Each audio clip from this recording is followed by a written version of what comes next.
Hi guys, welcome to JK Exam Cracker. My name is Anshika, your chemistry mentor.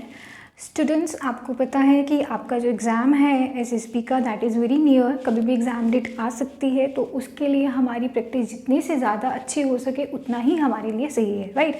तो अभी हमने क्या किया है गाइस, आपके लिए टॉप 100 क्वेश्चंस जो हैं केमिस्ट्री के वो हमने सारे के सारे आपके लिए फाइंड आउट किए ताकि आपके लिए भी इजी रहे और आपको प्रिपरेशन जो है आपकी वो और स्ट्रॉन्ग हो सके, राइट। सो आज से आपका केमिस्ट्री का जो क्रैश कोर्स है वो स्टार्ट हो रहा है। आई वुड रिकमेंड यू कि क्वेश्चंस जो हैं उनको केयरफुली समझें, क्योंकि अगर 100 क्वेश्चंस हैं उनको अगर उनके 4 ऑप्शंस होते हैं, राइट, तो 100 इंटू 4 करते हैं तो 400 क्वेश्चंस जो हैं वो आपके प्रिपेयर हो जाएंगे, राइट। तो हमें क्या करना है, हमें हर एक क्वेश्चन को अच्छे से समझना है, उसके हर एक ऑप्शन को अच्छे से समझना है ताकि हमारी जो प्रिपरेशन है वो उसी अकॉर्डिंगली रहे, right. It's not about a single question only, it's about 4 options. तो चारों के चारों ऑप्शंस अगर आपको अच्छे से समझ आए हुए हैं तो उस पर्टिकुलर ऑप्शन से रिलेटेड नेक्स्ट टाइम कोई भी क्वेश्चन अगर आपको आता है you will be able to attempt that, right. So accordingly ही हमें प्रिपेयर करना है और अकॉर्डिंगली ही हमने आंसर जो है वो मार्क करने हैं, ठीक है। सो आज हम इसको स्टार्ट करते हैं। बिफोर आई स्टार्ट इसका स्क्रीनशॉट ले लीजिए because today will be going to discuss 15 questions only. Next video में हम उसके आगे वाले क्वेश्चंस करेंगे। तो आज पहले इन 15 क्वेश्चंस का स्क्रीनशॉट लीजिए, खुद से अटेम्प्ट कीजिए, late me no in the comment box कि आपके आंसर्स कितने करेक्ट हैं और साथ ही हम फिर इनको डिस्कस करते हैं, राइट। चलिए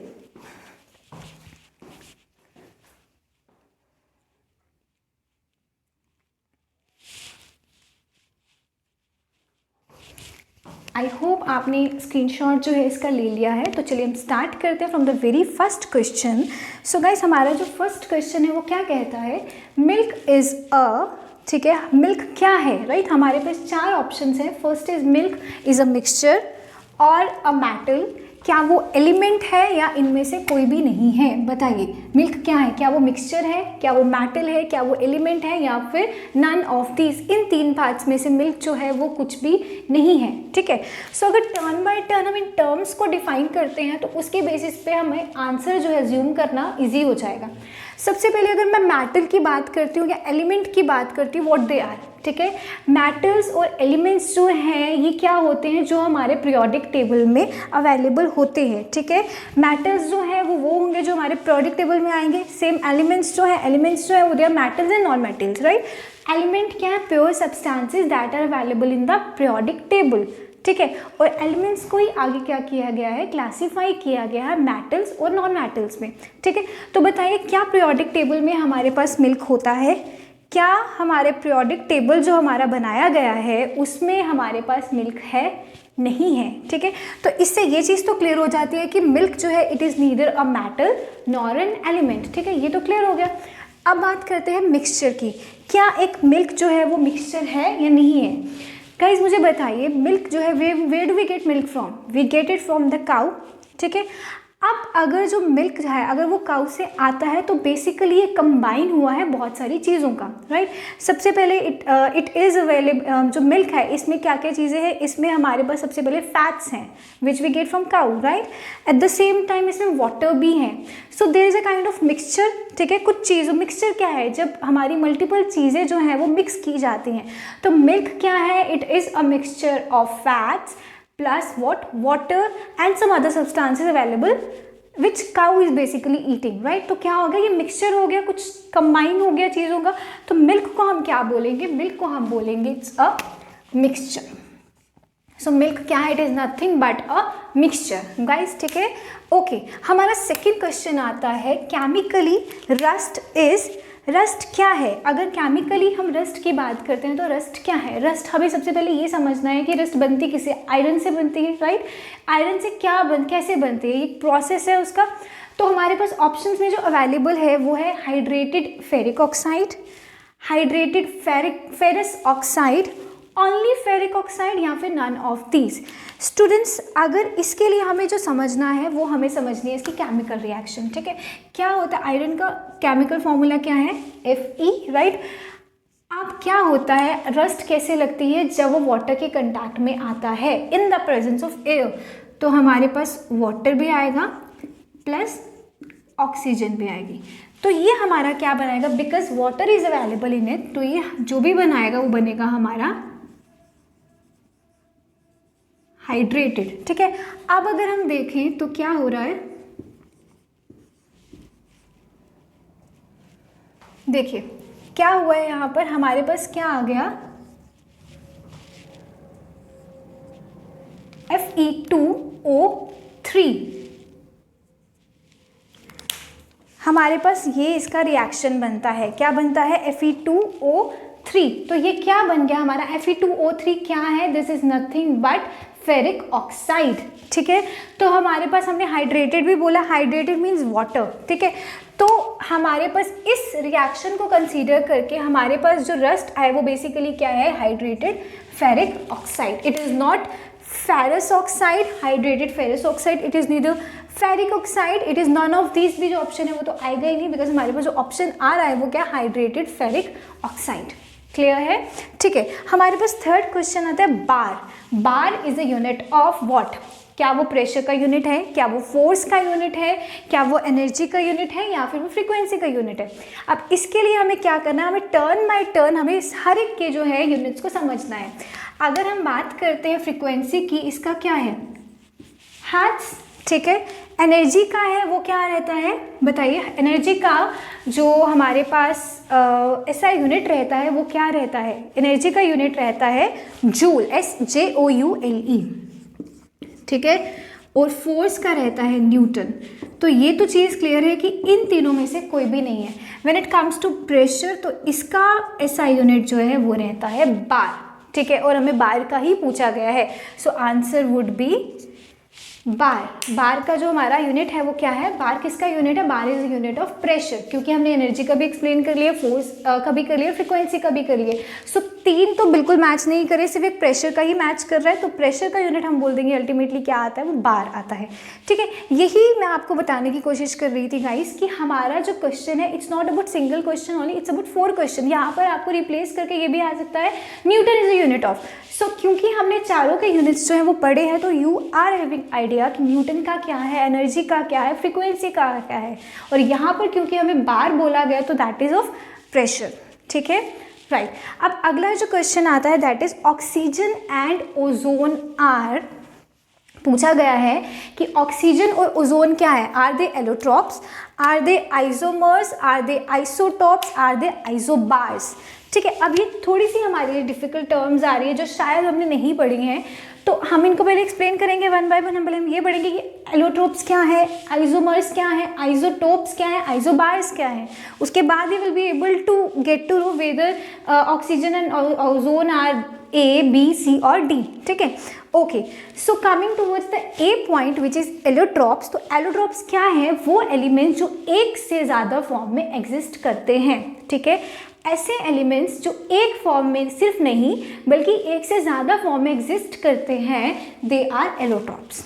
ठीक है, आइसोमर्स क्या आते हैं, आइसोमर्स हैं वो एलिमेंट्स जिनका मॉलिक्यूलर फॉर्मूला सेम रहता है। दो एलिमेंट्स की यहाँ पर बात की जा रही है, दो अलग अलग एलिमेंट्स या दो अलग अलग हम बोलेंगे कंपाउंड्स जिनका क्या रहता है, जिनका मॉलिक्यूलर फॉर्मूला सेम रहता है लेकिन उनका स्ट्रक्चरल अरेंजमेंट अलग अलग रहता है, वो क्या होते हैं, आइसोमर्स। यहाँ पर मैं आकर एग्जाम्पल आपको समझाऊँ तो पेंटेन की आएगी। पेंटेन का अगर मॉलिक्यूलर फॉर्मूला देखा जाए तो what is that, this is C5H12। At the same time 2-methyl butane, उसका मॉलिक्यूलर फॉर्मूला क्या है, it is same, but when it comes to the structural arrangement, उनका स्ट्रक्चरल अरेंजमेंट कंप्लीटली डिफरेंट है। ठीक है, तो आइसोमर्स क्या है, जिसमें मॉलिक्यूलर फॉर्मूला तो सेम है लेकिन उनका जो स्ट्रक्चरली अरेंज किया गया है वो बिल्कुल अलग है, तो दे आर आइसोमर्स। ठीक है, उसके बाद आते हैं आइसोटोप्स। आइसोटोप्स क्या होते हैं, आइसोटोप्स होते हैं जहाँ पर नंबर ऑफ प्रोटॉन्स जो है वो तो सेम रहते हैं एक एलिमेंट में लेकिन नंबर ऑफ इलेक्ट्रॉन चेंज कर जाता है। ठीक है, और नंबर ऑफ इलेक्ट्रॉन चेंज करने से वो कंपाउंड जो है वो पूरा का पूरा चेंज हो जाएगा। गाइस, इसमें हम एग्जांपल लेते हैं हाइड्रोजन की। ठीक है, हाइड्रोजन की अगर बात करते हैं इसमें नंबर ऑफ प्रोटॉन जो है that is 1, number of electron जो है वो दैट इज़ 1, लेकिन हाइड्रोजन में ही अगर नंबर ऑफ इलेक्ट्रॉन एक इंक्रीज कर दिया जाए, यानी कि अगर 2 इलेक्ट्रॉन्स वहाँ पर आ जाते हैं तो वो कंपाउंड जो एलिमेंट है वो क्या बन जाएगा, वो हीलियम बन जाएगा। समझ रहे हैं, तो hydrogen and helium are isotopes to each other, क्योंकि नंबर ऑफ इलेक्ट्रॉन इंक्रीज करने से वो जो एलिमेंट है वो ही चेंज हो गया है। ठीक है, दे आर आइसोटोप्स। ठीक है।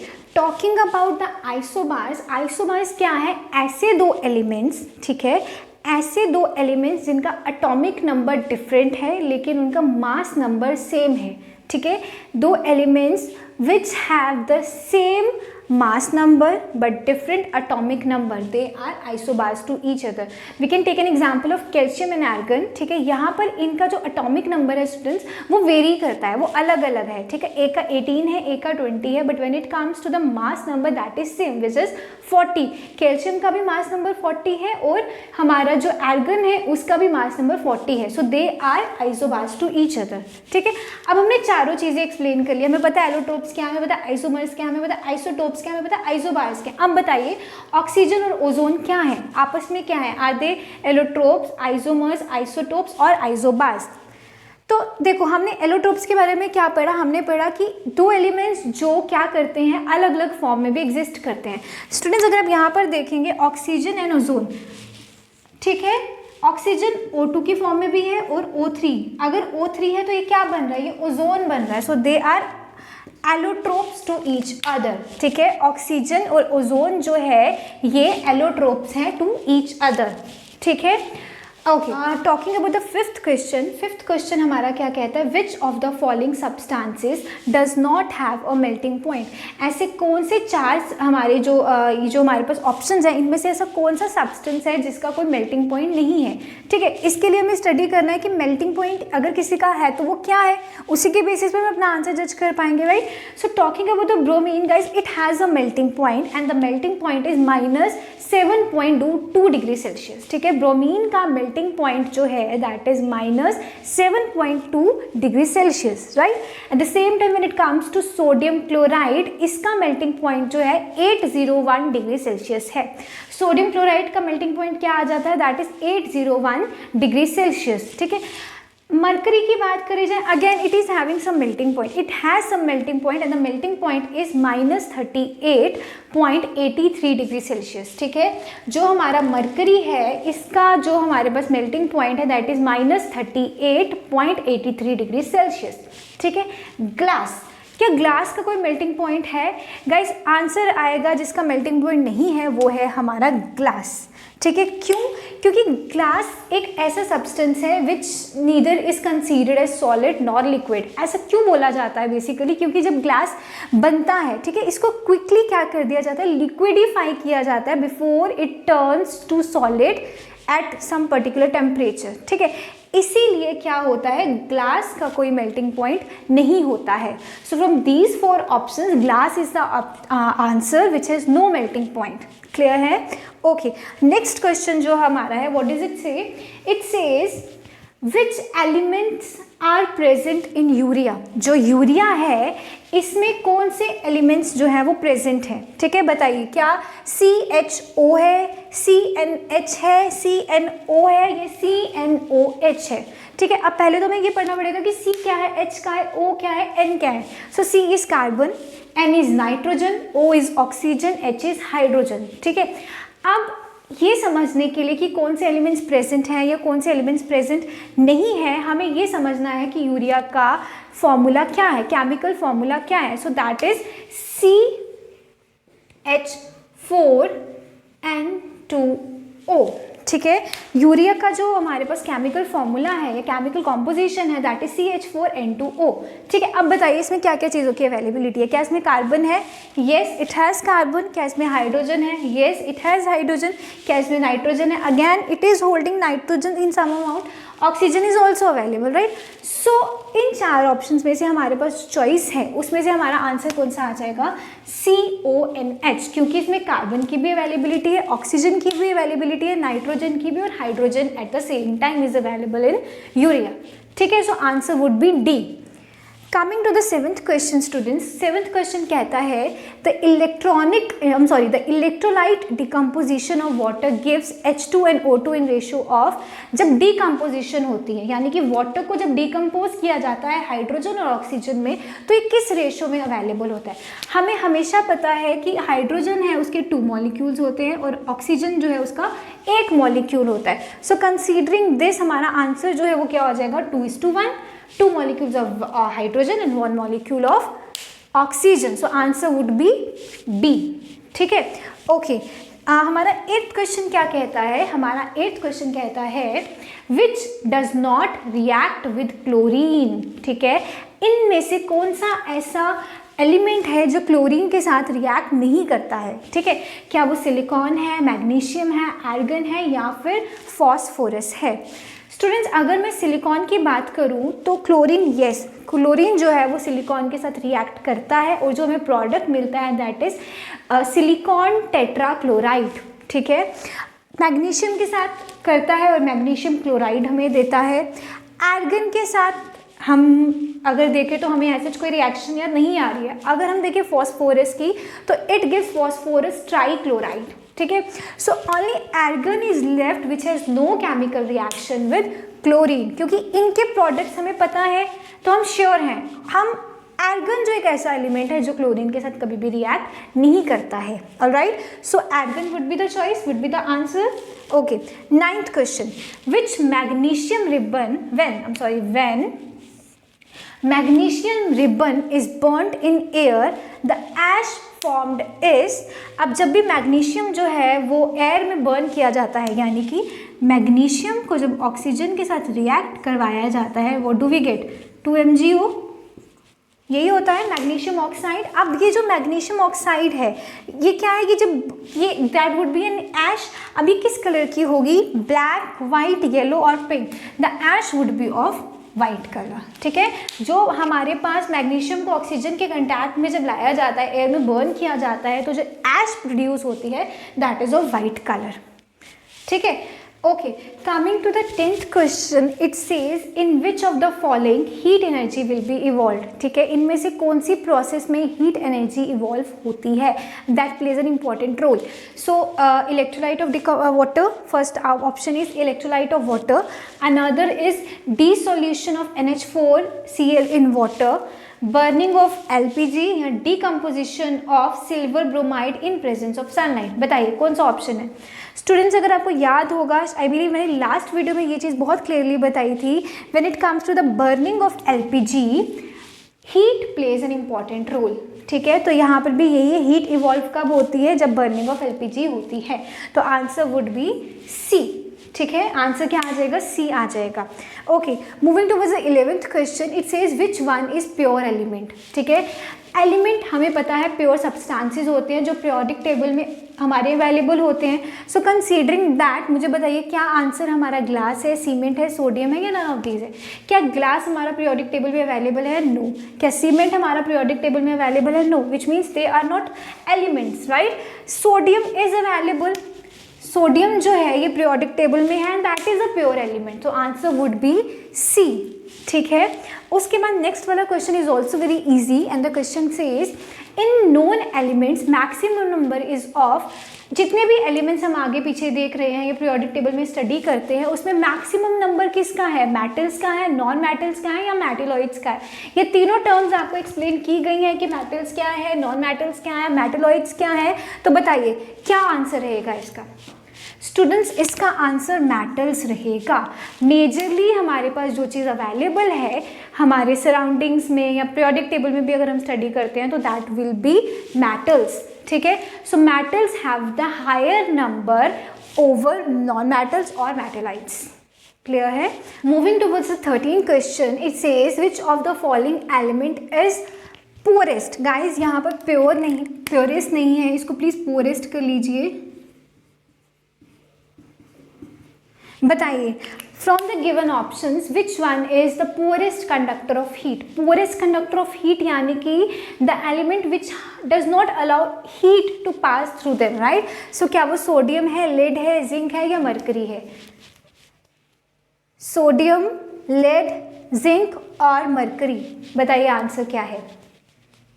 कौन सा ऐसा एलिमेंट है जो पोरेस्ट कंडक्टर ऑफ हीट है?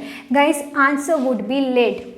ठीक है, लेड एक ऐसा एलिमेंट है जो कि पोरेस्ट कंडक्टर ऑफ हीट है, so lead would be the answer. Okay, B is the right answer. ठीक है, okay, coming to the 14th question, which of the following laws, ठीक है, which of the following laws explains the formation of CO2 and CO from C and O. CO2 क्या है? Carbon dioxide है। CO क्या है? Carbon monoxide है।